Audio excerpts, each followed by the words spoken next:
Mathieu Suc. Bonjour. Merci d'être en direct avec nous dans Europe Midi. Vous êtes journaliste à Mediapart. Vous travaillez depuis plusieurs semaines, notamment sur ce groupuscule baptisé AFO, Action des Forces Opérationnelles. On sait avec précision aujourd'hui quel est le profil des hommes arrêtés. Alors, AFO, c'est un... on a présenté ça comme des gens, comme le tout venant. Non, comme Monsieur Tout le Monde. Non, ce sont des gens qui se sont regroupés, qui étaient d'abord dans un premier groupe, les Volontaires pour la France, nés au lendemain des attentats, pour essayer de pallier les insuffisances supposées de l'État en cas de guerre civile face à la menace djihadiste. Sauf que c'était des gens, les Volontaires pour la France, qui ont voulu s'inscrire dans un cadre plus ou moins légal en se déclarant en association, et au sein de ce groupe, certains ont trouvé que ça n'allait pas assez loin et qu'il fallait passer à des actions violentes, concrètes, et donc à l'automne 2017, ils ont fondé ce groupe totalement clandestin, Action des Forces Opérationnelles. Donc c'est des gens qui étaient déjà issus d'un premier groupuscule et qui ont trouvé que ça n'allait pas assez loin. Et donc ils témoignent d'une volonté très forte de passer à l'acte. Et par ailleurs, dans les profils, je ne parle pas forcément que des gens interpellés. Faut être précis, il y a 10 personnes interpellées. AFO revendiquait 11 régions françaises, plusieurs dizaines de départements.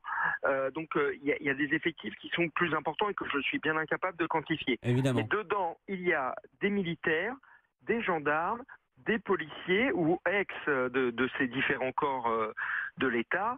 Il y avait aussi des médecins, on le raconte dans notre papier publié hier soir, c'est la première action d'AFO, ça a été de se fournir en trousse de premier secours en cas de guerre civile, ce qui peut prêter à rire et qui n'était pas très méchant et pas répréhensible pénalement.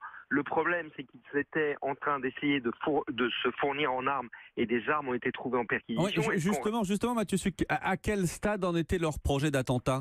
Alors, les projets, a priori, n'étaient pas très clairs. C'est-à-dire qu'on a, mais comme on a dans plein de groupes terroristes, on parle, on fait des réunions secrètes et ça parle. On parle d'éventuelles personnes condamnées pour association de malfaiteurs terroristes qui allaient sortir de détention, qu'on pourrait tuer. On parle d'imams classés comme radicaux. Mais en fait, cette enquête avait cours dans le plus grand secret depuis des mois. Plusieurs services y étaient associés avant que ça soit judiciarisé et que la DGSI prenne la main.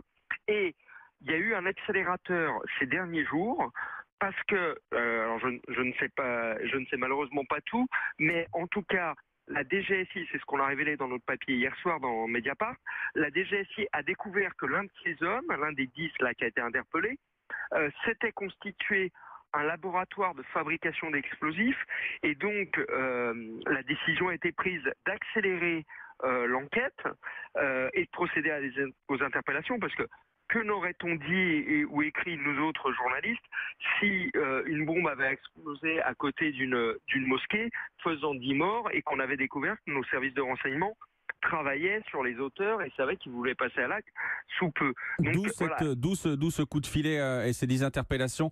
Merci Mathieu Suc, merci à vous d'avoir été en direct avec nous. Je rappelle qu'on peut lire vos articles sur le site de Mediapart. Merci à vous.